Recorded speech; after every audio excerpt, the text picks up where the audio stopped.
നിങ്ങളുടെ favourite shows ഇനി ഒരിക്കലും മിസ്സാവില്ല. ഇപ്പോൾ C5 കാണും നിങ്ങളുടെ ഫേവറേറ്റ് ഷോസ് തികച്ചും സൗജന്യമായി. ഇനി പോലീസ് സർജന്റെ റിപ്പോർട്ട് വന്നാലേ എന്തെങ്കിലും പറയാൻ കഴിയൂ. എന്തായാലും ചെയ്തവർ നിസ്സാരക്കാരല്ല. അവർക്ക് തെളിവുകൾ ഏതൊക്കെ രീതിയിൽ നശിപ്പിക്കണമെന്ന് കൃത്യമായിട്ട് അറിയാൻ പറ്റും. യെസ്, ചെയ്തിരിക്കുന്നത് പണി അറിയാവുന്ന ക്രിമിനലുകൾ തന്നെയാണ്.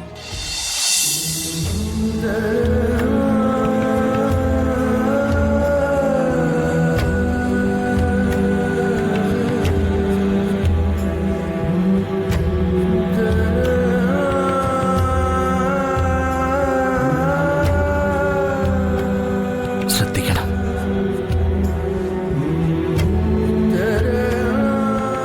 മനസ്സ് തകരരുത്, തളരുകയും ചെയ്യരുത്. ഇനിയുള്ള നമ്മുടെ പോരാട്ടത്തിന് മുന്നിൽ നിൽക്കേണ്ടത് ഈ മനസ്സാണ്. ജീവിതത്തില് ഇതിലും വലിയ നദികൾ നമ്മൾ നീന്തി കയറിയതല്ലേ വിഷ്ണുവേട്ട? ഇത് നീന്തി കയറും, ഉറപ്പ്.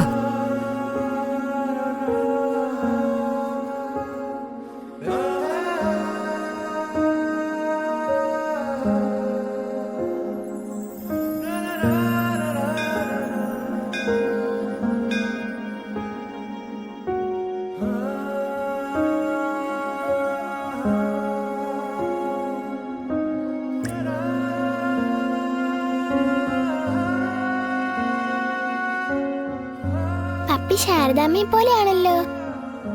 എന്താ പ്രാർത്ഥിക്കുന്നേ? വിഷ്ണുച്ചന്റെ കാര്യം തന്നെ സത്യ. എനിക്കും ഉണ്ട് സങ്കടം. പക്ഷെ നമുക്ക് എന്ത് ചെയ്യാൻ പറ്റും? ബിഗ് ഫ്രണ്ടിനെ കാണാത്തോണ്ട് എനിക്ക് എത്രത്തോളം സങ്കടം ഉണ്ടെന്ന് അറിയോ? കാർത്തികേയ വിഷ്ണുച്ചൻ അല്ല കൊന്നതെന്ന് കോടതിക്ക് മനസ്സിലാവണം. എന്നാലേ വിഷ്ണുച്ചനെ വെറുതെ വിടൂ. അതിനെന്താ ഒരു വഴി? നല്ലോണം മനസ്സ് നൊന്ന് ഈശ്വരനെ വിളിച്ചാ മതി.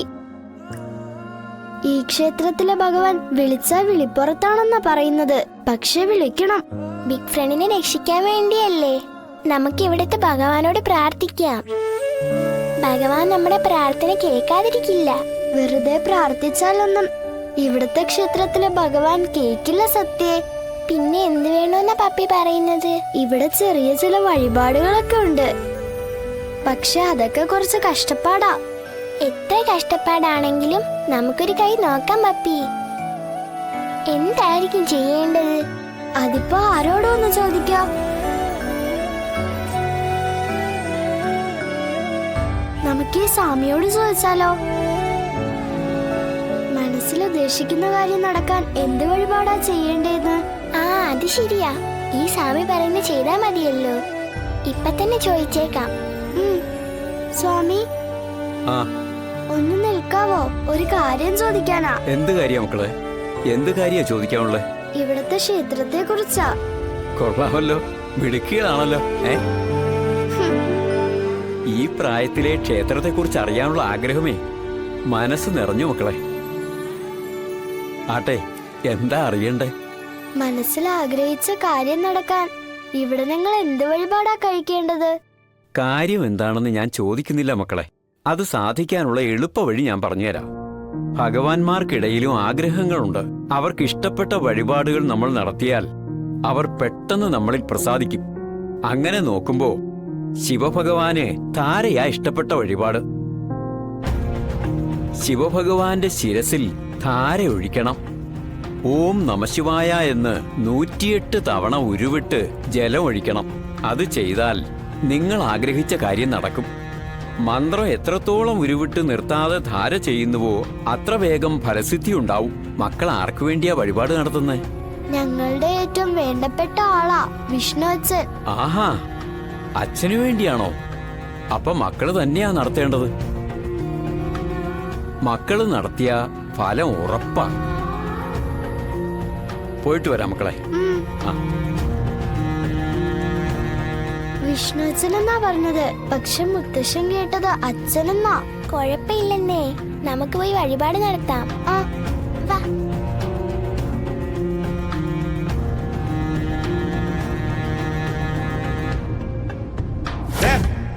അവരോട് ഭക്ഷണം എടുത്തോണ്ട് പോകാൻ പറ.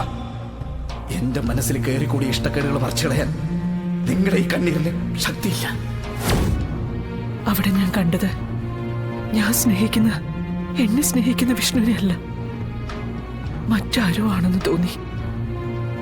കാരണം എന്റെ മകനാണെങ്കിൽ അവൻ എന്നെ അങ്ങനെയൊന്നും പറയില്ലായിരുന്നു. ചെറുപ്പത്തിൽ അമ്മയെന്ന് വിളിക്കുമ്പോഴുള്ള സ്നേഹം എനിക്കവന്റെ വിളിയിൽ നിന്ന് നഷ്ടമായതുപോലെ തോന്നുക. എന്നെ ഇപ്പൊ അവന് കാണുക പോലും വേണ്ട. കാർത്തികെ അവൻ തന്നെ കണ്ടെത്തിക്കൊണ്ടുവന്നതല്ലേ, എന്നിട്ടിപ്പോ കുറ്റം മുഴുവൻ എന്റെ തലയില. എല്ലാത്തിനും കാരണം ഈ അമ്മ തന്നെയാ. ഈ അമ്മ കേസും കോടതിയും ലോക്കപ്പും എല്ലാം ഉണ്ടായതും ഉണ്ടാകാൻ പോകുന്നതും എല്ലാം ഈ അമ്മ കാരണം. എന്റെ മകൻ എന്നിൽ നിന്ന് അകന്നു എന്ന് പറഞ്ഞാൽ മതിയല്ലോ. ഞാനായിട്ട് തന്നെ എന്റെ മകനെ എനിക്ക് നഷ്ടപ്പെടുത്തി. ഇനി എനിക്ക് അവനെ എന്റേത് മാത്രമേ കിട്ടണമെങ്കിൽ അവനെ ഈ കാരാഗൃഹത്തിൽ നിന്ന് രക്ഷിക്കണം. എന്റെ കുഞ്ഞിനെ ഒരാപത്തും കൂടാതെ നിയമത്തിന്റെ ഒരു ഇരുമ്പ് കൂട്ടിലും കടത്താതെ അവനെ പുറത്തു കൊണ്ടുവരണം. അതിന് എന്നെ കൊണ്ട് കഴിയാവുന്നതൊക്കെ എനിക്ക് ചെയ്യണം. എന്റെ കുഞ്ഞ്, എന്റെ വിഷ്ണു, എന്റെ മോൻ, സ്നേഹത്തോടെ എന്നെ അമ്മയെന്ന് വിളിക്കാൻ ഞാൻ എന്താ ചെയ്യേണ്ടത്?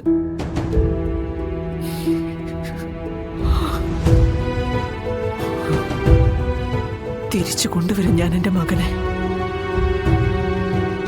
എന്നെ സ്നേഹിക്കുന്ന എന്റെ മകനായി എന്റെ വിഷ്ണുവിനെ ഞാൻ തിരിച്ചു കൊണ്ടുവരും.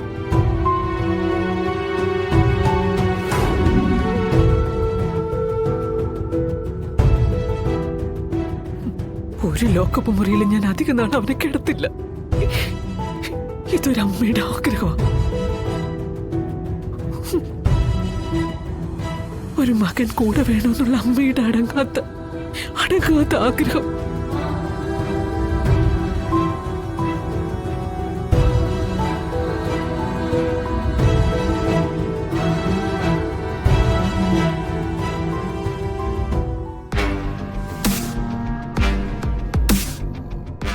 ഞാൻ വിളിച്ചിരുന്നു മിസ്റ്റർ വിനോദ്. അതെ മാഡം, എന്നെ തന്നെ മാഡം വിളിച്ചത്. ആ സംഭവത്തെക്കുറിച്ച് എന്തെങ്കിലും കൂടുതൽ വിവരങ്ങൾ വിനോദിന് പറയാൻ പറ്റുമോ? പെട്രോളും മറ്റെന്തൊക്കെയോ വേഗത്തിൽ കത്താൻ സഹായിക്കുന്ന ദ്രാവകം ഉപയോഗിച്ചുള്ള കരുതിക്കൂട്ടിയുള്ള കത്തിക്കലായിരുന്നു മേഡം അത്. ഒരു രീതിയിലും ഒരു തെളിവും കിട്ടരുതെന്ന് ചെയ്തവർക്ക് ലക്ഷ്യമുണ്ടായിരിക്കണം. അതുകൊണ്ട് പ്രഥമ ദൃഷ്ടിയുള്ള ഒരു എവിഡൻസും നമുക്ക് അവിടെ നിന്ന് കിട്ടിയിട്ടില്ല. മരണപ്പെട്ടത് ആരാണെന്ന് തെളിയിക്കാൻ പറ്റുന്ന എന്തെങ്കിലും? പ്രത്യക്ഷത്തിൽ ഒന്നും തന്നെ ഇല്ല മേഡം. ഇനി പോലീസ് സർജന്റെ റിപ്പോർട്ട് വന്നാലേ എന്തെങ്കിലും പറയാൻ കഴിയൂ. എന്തായാലും ചെയ്തവർ നിസ്സാരക്കാരല്ല. അവർക്ക് തെളിവുകൾ ഏതൊക്കെ രീതിയിൽ നശിപ്പിക്കണമെന്ന് കൃത്യമായിട്ട് അറിയാൻ പറ്റും. യെസ്, ചെയ്തിരിക്കുന്നത് പണി അറിയാവുന്ന ക്രിമിനലുകൾ തന്നെയാണ്. കൃത്യമായി ശരീരഭാഗങ്ങൾ കത്തിത്തീരുന്നതിനെ കുറിച്ച് നല്ല ധാരണയുണ്ട്. ഒന്നും ബാക്കി വയ്ക്കാൻ സമ്മതിച്ചില്ലല്ലോ. അതായത് നിയമത്തെ കീറി മുറിച്ച് വിശകലനം ചെയ്യാൻ കഴിവുള്ളവർ. അവരാണ് അതിന് പിന്നിൽ പ്രവർത്തിച്ചിരിക്കുന്നത്. ഡൗൺലോഡ് ചെയ്യൂ C5 ആപ്പ്. കാണൂ എല്ലാ എപ്പിസോഡുകളും സൗജന്യമായി.